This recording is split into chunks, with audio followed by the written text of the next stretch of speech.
Right, this is just going through some basic scale ideas. We've done C major, D major, E major, G major, A major in hands separately and in contrary motion. What we're going to do now is to do some work in similar motion scales and also in different ways of actually playing the scales, just so they're practiced differently rather than just playing scales mindlessly all the time, which is what a lot of people tend to do when they're doing scales. So scales are found in music, they're part of music, and they need to be thought of when you're practicing as being played musically. They rise and fall as you play them in terms of shape, in terms of dynamics. So if I play a C major scale, I'm going to build into the sound as I start, do a little rise, a nice crescendo, and finish off very, very prettily at the end.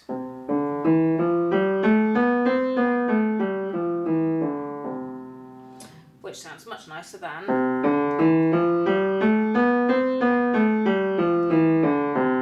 just every note having an accent or a stress on it. Right, so we've done contrary motion. So again, when you're doing contrary motion, see if you can get it to start softly, have a crescendo, and finish gently.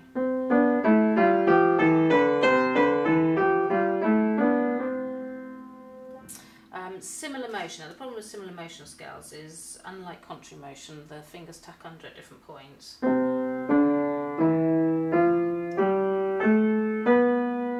the thing to watch out for is, as you hit the key note, you should have two thumbs. Now, if I play that wrong,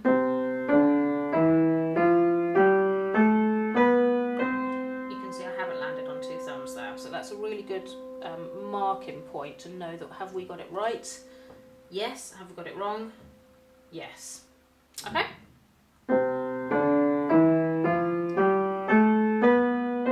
Stop in the middle. Keep going. Thumb in the fifth. Yes. Come back down. Two thumbs. Yes.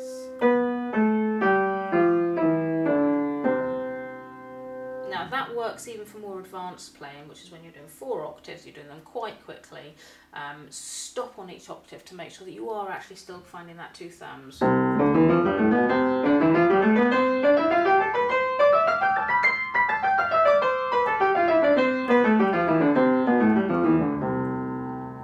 we're not going to be doing them that fast yet, but you see the idea of always making sure that you've got some kind of flag point to stop and check that everything is still actually working. Right, so G major, exactly the same sort of fingering. Two thumbs, carry on. And even at this speed, I'm trying to put in some kind of a crescendo and some kind of a diminuendo.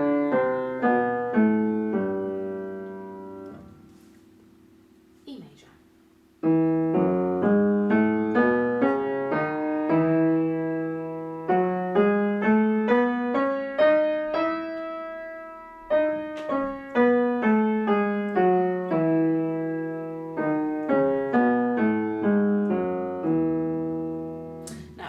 Scale to do after all these is actually B major, not F, because B major, once you've worked out the notes, sort of where they actually lie, it has this wonderful pattern of going over the black notes like a little hill,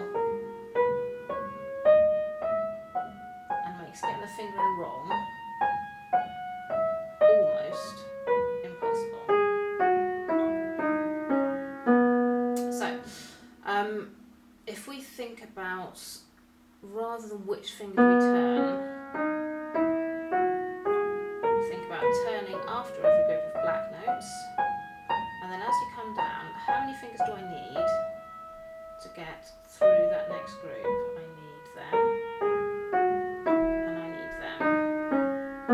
So left hand, I'm going to start on the 5th finger.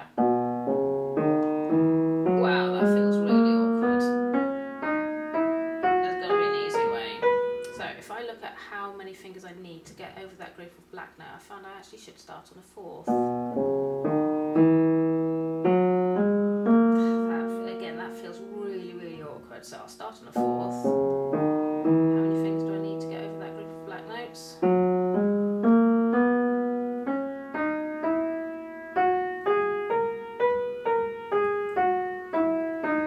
Tucking after the black notes. Tucking after the black notes. Okay, so then we find by working through the fingering logically rather than thinking about fingering rules, that actually that's the right fingering because that's the fingering that works.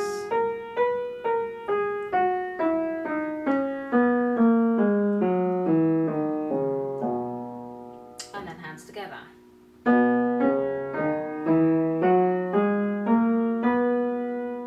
Two thumbs on the keynote on the tonic.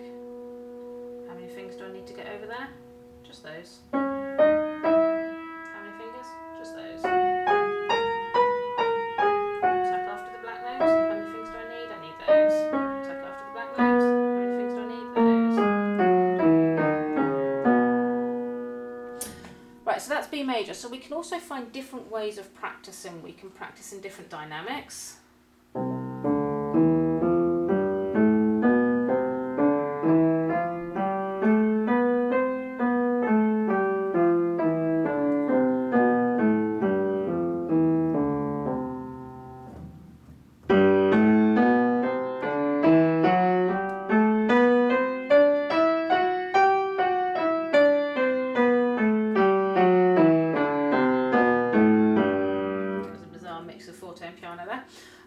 So there's a very, very, very quiet one and then a sort of forte piano mixture. We can do dotted rhythms.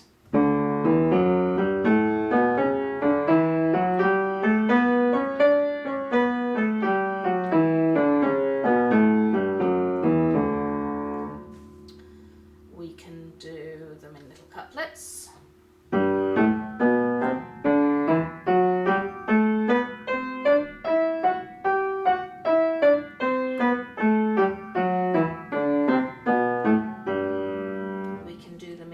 Long tonic rhythm, which is because the tonic is longer than all the other notes.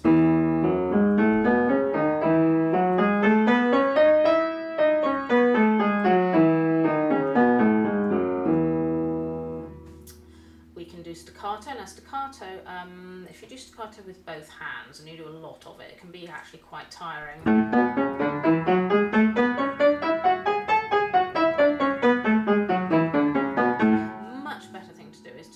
Staccato with one hand and start to do staccato legato combinations, which is better because it doesn't tire out your hand so much, especially when you're doing a lot of it, and also because it's actually more useful.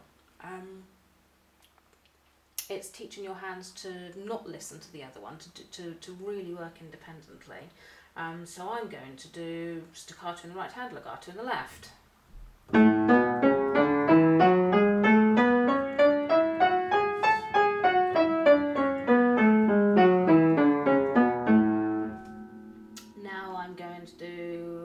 Legato in the left, staccato in the right, and I'm going to do something different at the top. And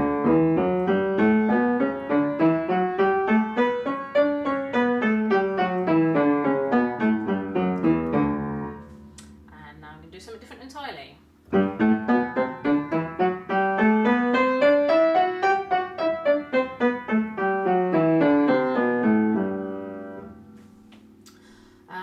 We can also do things called bitonal scales, which is when you're doing one scale in one hand and another scale in the other hand. So I can do, for instance, I can do C major in my left hand. I'm going to keep it nice and easy. I'm going to do G major in my right hand.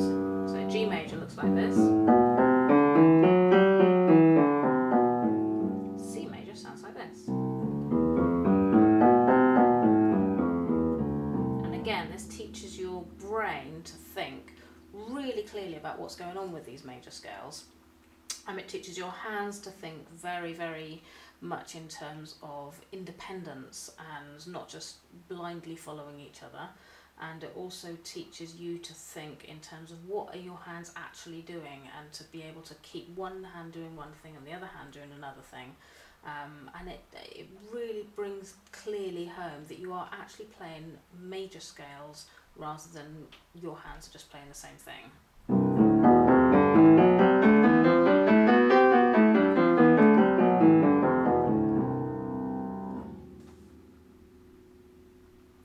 have scales practice.